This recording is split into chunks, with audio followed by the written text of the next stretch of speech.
It can feel like you've been holding the same emotional shape for a long time now.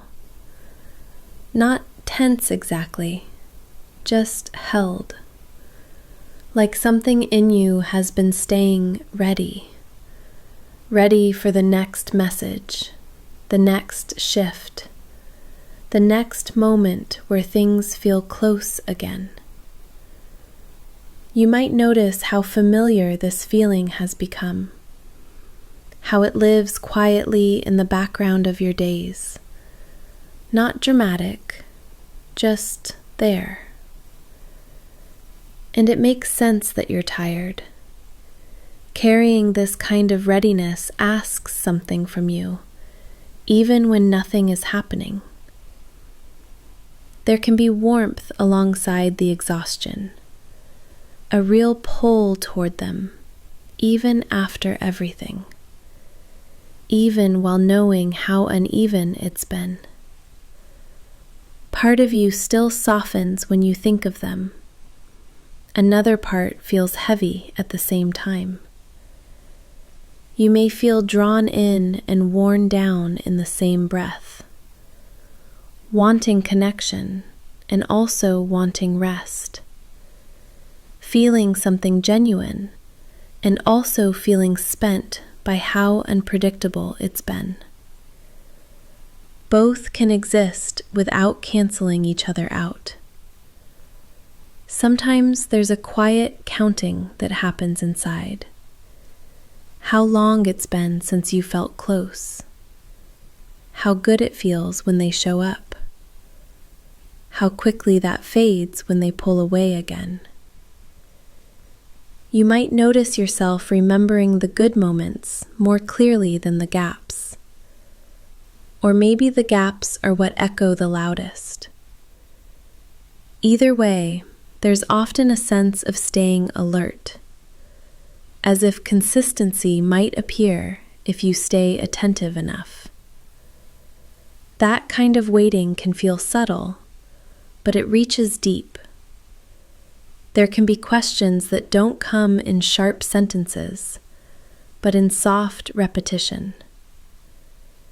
Am I asking for too much? Am I expecting something that isn't available? Why does this still matter to me? These questions don't always want answers. They often just want space to be felt. You may notice how easily self-doubt slips in, especially when affection comes and goes. Not because you're doing something wrong, but because inconsistency has a way of turning inward.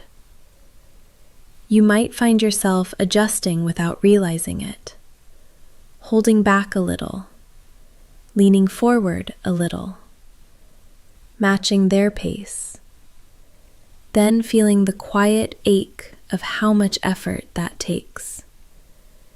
There can be a sense of giving more emotional energy than you receive, and still feeling attached, still caring, still hoping. That doesn't make you weak or foolish. It speaks to how deeply you connect, and how hard it is to unhook from something that once felt promising. There's often a strange loyalty that forms in these spaces. Loyalty to the version of them that shows up sometimes. Loyalty to the moments that felt real.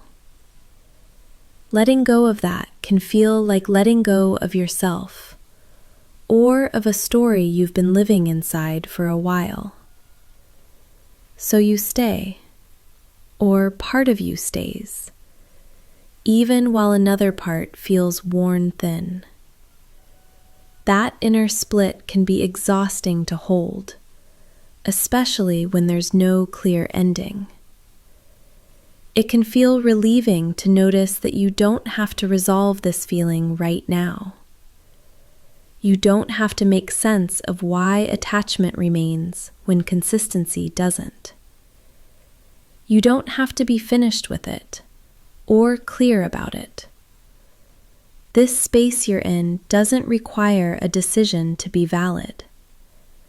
It only asks to be acknowledged, to be felt without pressure to transform into something else.